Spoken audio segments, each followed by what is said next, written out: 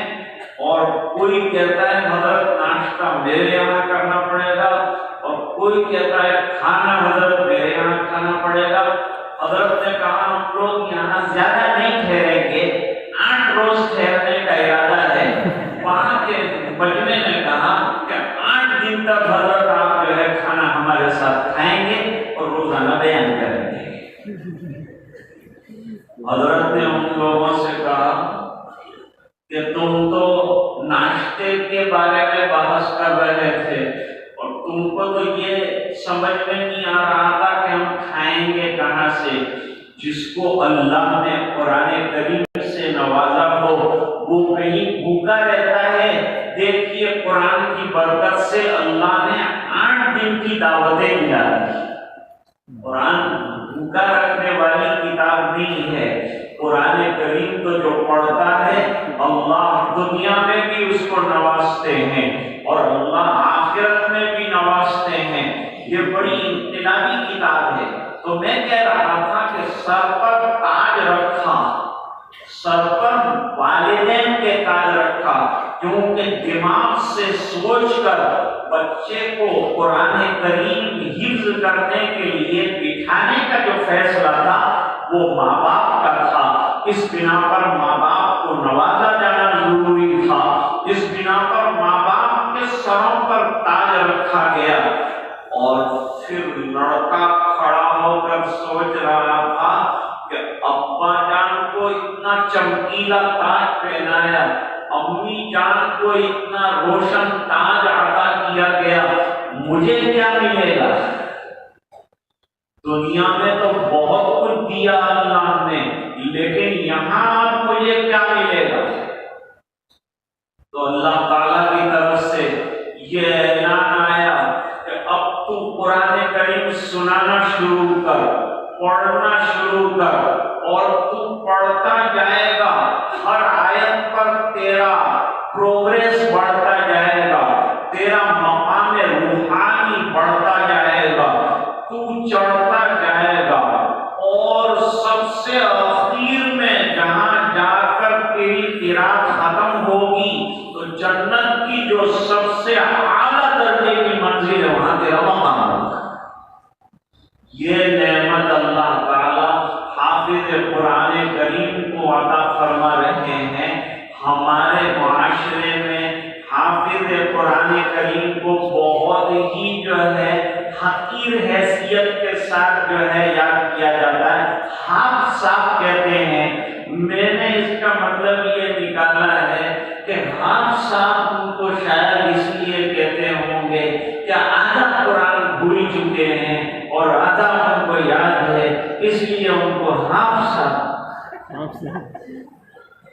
قرآن کریم بھولنے کی کتاب نہیں ہے بلکہ یاد رکھنے کی کتاب ہے. قرآن کریم کا یاد کرنا بہت آسان ہے، اور آسان اتنا ہے کہ چھوٹے سے چھوٹا بچہ بھی قرآن کریم کو یاد کر لیتا ہے. یہ آسانی کی دلیل ہے، یہ آسانی کی علامت ہے. اور اللہ تعالیٰ نے قرآن کریم میں اعلان کر دیا وَلَقَدْ يَسَّرْنَا الْقُرْآنَ مدکر. قرآن کریم کو ذکر کہا ہے، ذکر. اور ذکر جو ہے بالائے طاق رکھنے کی چیز نہیں ہے، بلکہ ذکر کرنے کی چیز ہے. اس لیے صرف حافظ کا کام نہیں ہے کہ وہ تلاوت کرے، بلکہ ہر مومن کا کام یہ ہے اور ہر مومن کا فریضہ یہ ہے کہ وہ تلاوت قرآن کریم کرے. اللہ تعالیٰ ایک جگہ پر فرماتے ہیں الذین آتیناہم الکتاب یتلونہ حق تلاوتہ اولئک یؤمنون بہ. وہ لوگ جن کو قرآن کریم دیا گیا یا جن کو کتابیں دی گئی، وہ کتابوں کی تلاوت کا حق ادا کرتے ہیں، اور حق تلاوت میں صحت کے ساتھ قرآن کریم کو پڑھنا، تجوید کے ساتھ پڑھنا بھی شامل ہے. آج لوگ پڑھتے ہیں قرآن کریم کو بیکار کی طرح، کیونکہ انہوں نے اس کی حقیقت کو اور اس کے مقام کو اور اس کے مرتبے کو سمجھا ہی نہیں ہے. یہ مرتبہ قرآن کریم کا کہ اسے پڑھا کیسے جائے، یہ کس شان سے پڑھا جائے گا، کیسی اداؤں کے ساتھ اس کو پڑھا جائے گا، کیسے لہجوں کے ساتھ پڑھا جائے گا. ظاہری بات ہے کہ جب تک یہ مدرسے میں قدم نہیں رکھے گا، اہل علم کے پاس نہیں بیٹھے گا، علماء سے وابستہ نہیں ہوگا، وہاں تک یہ بتا نہیں سکتا اور اسے اس کا اندازہ نہیں ہو سکتا. اس لیے قرآن بہترین ذکر ہے. دو چیزوں کے بارے میں میں ہمیشہ عرض کرتا ہوں. قرآن جامع الاذکار ہے. جتنے ذکر بنتے ہیں سب قرآن کریم میں سے بنتے ہیں، لہذا قرآن کریم جامع الاذکار ہوا. اور نماز فرماتے ہیں جامع العبادات ہے. جتنی عبادتیں بنتی ہیں وہ در حقیقت نماز کے اندر پوشیدہ ہیں. نماز جو ہے عبادتوں کا عالم اصغر ہے. اس سے نکلو تو ہر چیز الگ الگ ہو کر اپنی عبادت کی ایک شان لے کر چلتی. اس لیے ایک آیت میں تو اللہ تعالیٰ نے تینوں چیزوں کو ایک جگہ پر جمع فرمایا. فرمایا وَاتْلُ مَا أُوحِيَ إِلَيْكَ مِنَ الْكِتَابِ. پہلے تو قرآن کریم پڑھنے کو کہا کہ روزانہ کچھ حصہ جو ہے تلاوت کیا جائے. ایک جگہ ایک مفسر صاحب تھے، ان کی تفسیر میں صبح کے اندر بہت بڑا مجمع ہوتا تھا اور بہت زیادہ لوگ جو ہیں متاثر ہوتے تھے. ان کی بات حالانکہ بالکل سادہ اور سیدھی، لیکن اس کے باوجود لوگ متاثر بے شمار ہوتے تھے. کسی نے ان سے پوچھا کہ حضرت کیا بات ہے، تفسیر تو ہم بھی کرتے ہیں، بیان تو ہم بھی کرتے ہیں، لیکن آپ کی تفسیر میں جو اثر دیکھا اور آپ کے بیان میں جو تاثیر لوگوں پر میں نے دیکھی ہے، ایسا نظر کم آتا ہے. اس کی وجہ کیا ہے؟ انہوں نے کہا اس کی وجہ یہ ہے کہ پاؤ پارے کی تفسیر کرنے سے پہلے 10 پارے کی تلاوت کر کے آتا ہوں. اس وجہ سے اللہ تعالیٰ نے اس کے اندر تاثیر پیدا فرمائی. حضرت جی مولانا یوسف صاحب رحمۃ اللہ علیہ کے واقعات میں لکھا ہے اور بہت پیاری بات لکھی ہے کہ ایک مرتبہ سفر کے دوران پوچھا گیا حضرت دن بھر آپ دوڑتے ہیں، 4-4 5-5 بڑے بڑے مجامع کو خطاب کرتے ہیں، تو آپ کو تلاوت کا وقت کیا ملتا ہوگا؟ فرمایا یہ مجموعوں کے بیچ میں اور یہ بیانات کے بیچ میں روزانہ 16 پارے کی تلاوت کرتا ہوں. تو دوستو قرآن کریم کی تلاوت معمولی چیز نہیں ہے. ہر حرف پر اللہ تعالیٰ 10 نیکیاں عطا فرماتے ہیں، اور باوضو پڑھیں اور نماز میں پڑھیں تو ہر حرف پر اللہ 100 نیکیاں عطا فرماتے ہیں۔ اتنی بڑی نعمت ہے، اور ہماری حفاظتوں کا راز بھی قرآن کریم میں ہی پوشیدہ ہے۔ اللہ تعالیٰ قرآن میں فرماتے ہیں اِنَّا نَحْنُ نَزَّلْنَا الذِّكْرَ وَإِنَّا لَهُ لَحَافِظُونَ۔ یہ ذکر ہم نے اتارا ہے، اور جیسے میں نے عرض کیا کہ ذکر کرنے کی چیز ہے تو قرآن کریم جو ہے وہ بھی پڑھنے کی چیز ہے، وہ بھی تلاوت کرنے کی چیز ہے، اور جو اس کا اکرام کرے گا اللہ تعالیٰ دنیا اور آخرت میں اس کی عزتوں کو بڑھائے گا۔ آپ دیکھیے کوئی مالدار انتقال کر جائے گا تو لوگوں کا جمع ہونا مشکل، لیکن ایک حافظ قرآن کریم کی انتقال کا جب لوگوں کو پتہ چلتا ہے تو دور دور سے مجمع آتا ہے اور یہ کہہ کر آتا ہے کہ حضرت حافظ صاحب کا انتقال ہوا ہے، چلو جنازے کے اندر شامل ہو جائیں، تو ان کے جنازے میں شرکت کرتے ہیں۔ دوسرا کمال یہ ہے کہ کروڑ پتی آدمی کھڑا ہے تراویح کے اندر، لکھپتی آدمی کھڑا ہے، مالدار آدمی کھڑا ہے، اور آگے دیکھو تو 16 سال کا بچہ ہے۔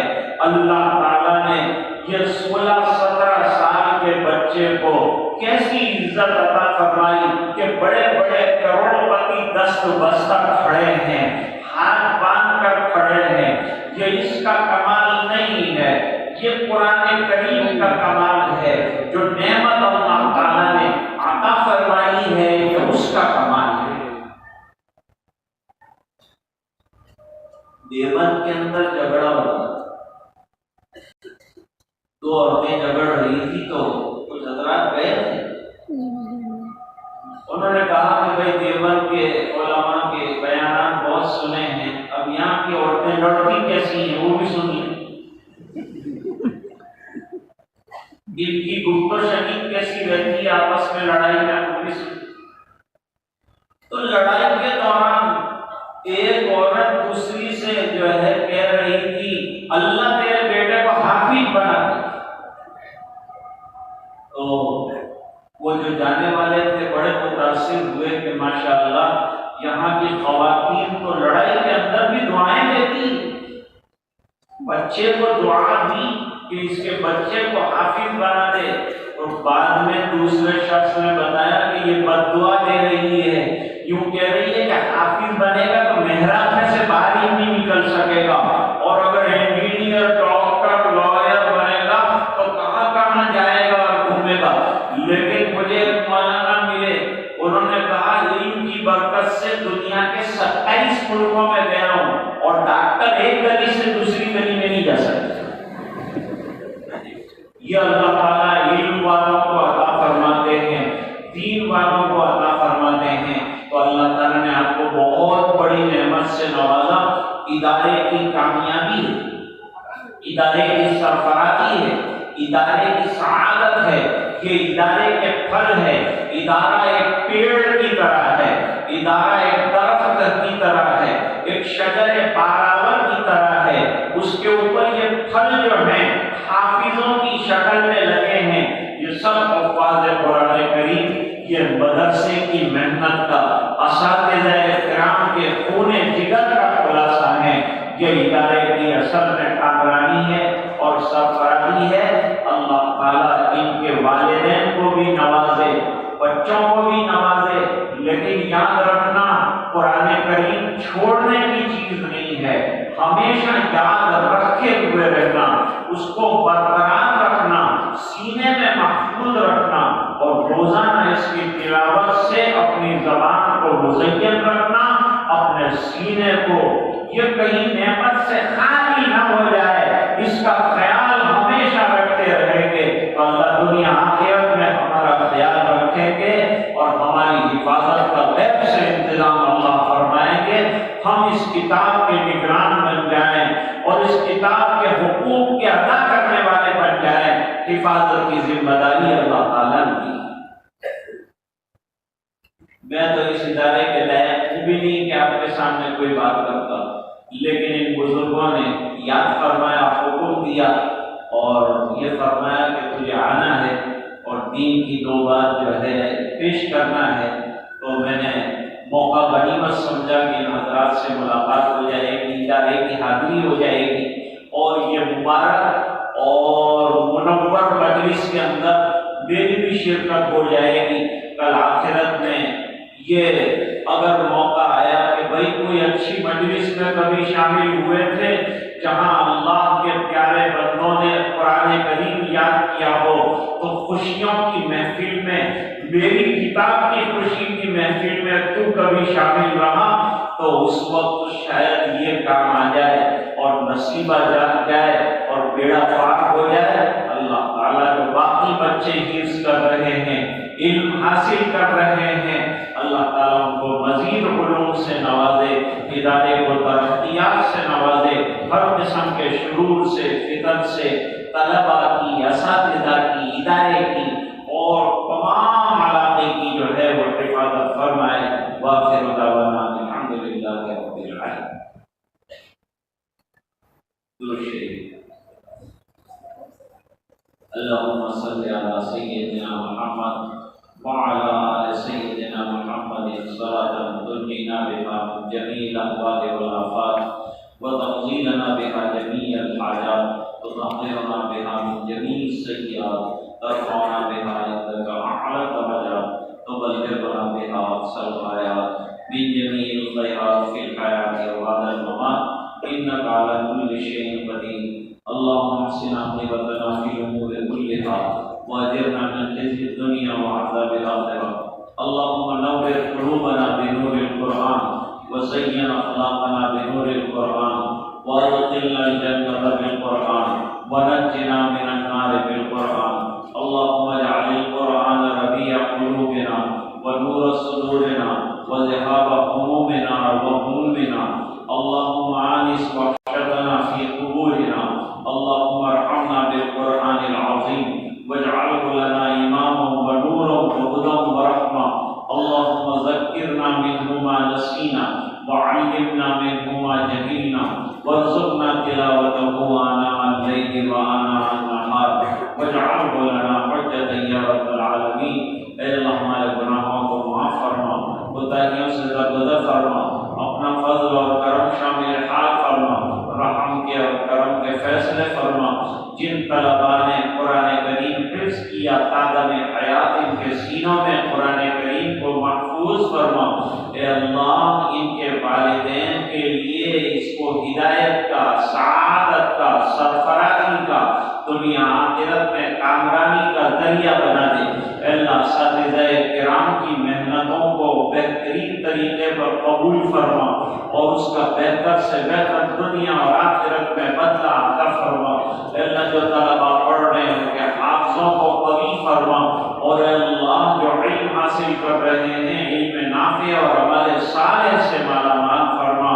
ایک ہی دھن عطا فرما کہ وہ دین حاصل کرتے رہیں، علم حاصل کرتے رہیں، اساتذہ کا اکرام و احترام کرتے رہیں۔ اے اللہ آنے والے مہمانان کا آنا بھی قبول فرما اور قرآن کریم کی نسبت سے یہ حاضری کو بھی منظور فرما، اور اس کی برکت سے اللہ بیماروں کو شفا عطا فرما اور پریشانوں کی پریشانیاں دور فرما، اور جو الجھنوں میں گرفتار ہیں ان کی الجھنیں دور فرما، اور جو مقروض ہیں غیر سے قرضوں کے پورا ہونے کی صبری پیدا فرما۔ اے اللہ ادارے کی حفاظت فرما، اور اے اللہ جتنے ادارے ہیں ان تمام کی سازشوں سے حفاظت فرما۔ اے اللہ اساتذہ کی حفاظت فرما، طلباء عزیز کی حفاظت فرما، جملہ مسلمانان عالم کی حفاظت فرما۔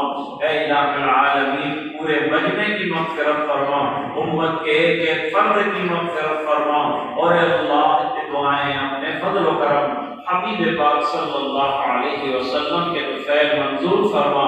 سبحان ربک رب العزت عما یصفون وسلام علی المرسلین والحمد للہ رب العالمین۔